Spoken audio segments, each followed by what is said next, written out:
ഇറാനിലെ ഖുർഷിദ് സേനയ്ക്ക് ആയുധം നൽകാനുള്ള പദ്ധതിയിൽ US രഹസ്യാന്വേഷണ ഏജൻസിയായ CIA പ്രവർത്തിക്കുന്നു. ഇറാനിൽ ജനകീയ പ്രക്ഷോഭം വളർത്തുക എന്നതാണ് ലക്ഷ്യമെന്ന് അവകാശപ്പെട്ടിട്ടുണ്ട്. ഈ പദ്ധതി വളരെ കാലമായി ചർച്ചയിലാണെന്ന് ഒന്നിലധികം സ്രോതസ്സുകൾ വിവരങ്ങൾ പങ്കുവച്ചിട്ടുണ്ട്. ഇറാന്റെ നിലവിലെ ഭരണകൂടത്തിന്മേൽ സമ്മർദ്ദം വർദ്ധിപ്പിക്കാനുള്ള ശ്രമമായിരിക്കാം ഈ നീക്കമെന്ന് റിപ്പോർട്ട് പറയുന്നു. എന്നിരുന്നാലും ഈ വിഷയത്തിൽ ഔദ്യോഗികമായി പ്രതികരിക്കാൻ CIA വിസമ്മതിച്ചു. ഇത് മേഖലയിലുടനീളം പുതിയ ഭൗമരാഷ്ട്രീയ സംഘർഷങ്ങൾ കാരണമായി. ട്രംപ് ഭരണകൂടത്തിന്റെ സജീവമായ ചർച്ചകൾ ഇറാനിയൻ പ്രതിപക്ഷ ഗ്രൂപ്പുകളുമായി ഇറാഖി കുർദിഷ് നേതാക്കളുമായും ട്രംപ് ഭരണകൂടം സജീവമായി ഇടപഴകുന്നുണ്ടെന്ന് സ്രോതസ്സുകൾ പറയുന്നു. സൈനിക സഹായത്തിനുള്ള ഓപ്ഷനുകൾ ഈ യോഗങ്ങൾ ചർച്ച ചെയ്തതായി റിപ്പോർട്ടുണ്ട്.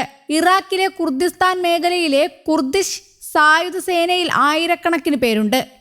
ഇറാൻ അതിർത്തിയിൽ പ്രവർത്തിക്കുന്നു. സമീപ ദിവസങ്ങളിൽ നിരവധി കുർദിഷ് സംഘടനകൾ ഇറാനിയൻ സൈന്യത്തിൽ നിന്ന് വേർപിരിയണമെന്നാവശ്യപ്പെട്ട് പരസ്യ പ്രസ്താവനകൾ പുറപ്പെടുവിച്ചിട്ടുണ്ട്. ഇത് നിലത്ത് വലിയ എന്തോ ഒന്ന് രൂപപ്പെടുന്നുണ്ടെന്ന് സൂചിപ്പിക്കുന്നു. ഇറാന്റെ ശക്തമായ സൈനിക വിഭാഗമായ Islamic revolutionary guard corps Kurdish സ്ഥാനങ്ങൾ ആവർത്തിച്ച് ആക്രമിച്ചിട്ടുണ്ട്. അടുത്തിടെ ഡസൻ കണക്കിന് ഡ്രോണുകൾ കുർദിഷ് സേനയെ ലക്ഷ്യമിട്ടതായി റിപ്പോർട്ടുകൾ സൂചിപ്പിക്കുന്നു. അതിർത്തിക്കപ്പുറം പുറത്തുള്ള കുർദിഷ് ഗ്രൂപ്പുകളെ ലക്ഷ്യമിട്ടാണ് IRGC അവകാശപ്പെടുന്നത്. ഈ ആക്രമണങ്ങൾ സംഘർഷം കൂടുതൽ വഷളാക്കിയിട്ടുണ്ട്. ഒരു കലാപം തടയാനുള്ള ശ്രമമായിരിക്കാം ഈ നടപടിയെന്ന് വിശ്വസിക്കപ്പെടുന്നു. ചൊവ്വാഴ്ച Donald Trump Iranian Kurdistan Democratic Party chairman Mustafa ഹിജ്രിയുമായി സംസാരിച്ചു. IRGC ലക്ഷ്യമിടുന്ന സംഘടനകളിൽ KDPIയും ഉൾപ്പെടുന്നു. പടിഞ്ഞാറൻ ഇറാനിൽ ഒരു കരസേനാ നടപടി ഉടൻ ആരംഭിക്കുമെന്ന് ഒരു മുതിർന്ന കുർദിഷ് ഉദ്യോഗസ്ഥൻ പറഞ്ഞു. സമയം ശരിയാണ് എന്നും US-ൽ നിന്നും ഇസ്രായേലിൽ നിന്നും പിന്തുണ പ്രതീക്ഷിക്കുന്നുവെന്നും അദ്ദേഹം പറഞ്ഞു.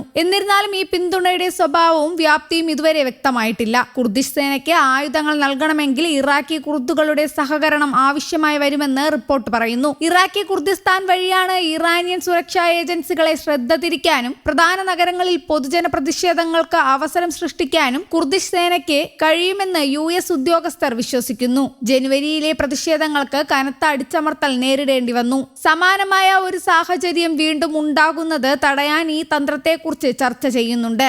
എന്നിരുന്നാലും ഇത് ഇറാഖിന്റെ പരമാധികാരത്തെക്കുറിച്ച് ചോദ്യങ്ങൾ ഉയർത്താനും സാധ്യതയുണ്ട്.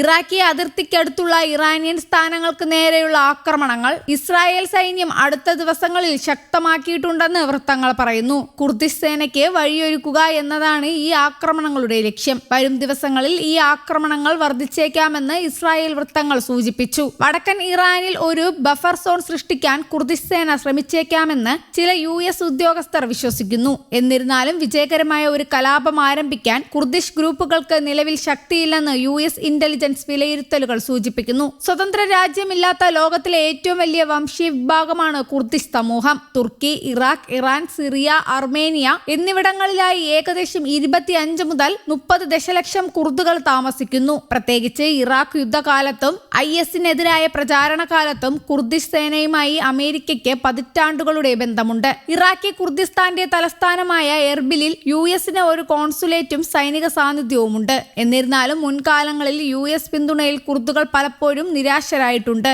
ഈ പ്രക്ഷോഭം പരാജയപ്പെടുകയും US പിൻവാങ്ങുകയും ചെയ്താൽ അത് കുർദുകൾക്കിടയിൽ കൂടുതൽ അവിശ്വാസം വളർത്തുമെന്ന് വിദഗ്ധർ വിശ്വസിക്കുന്നു. News desk, Kerala Kaumudi.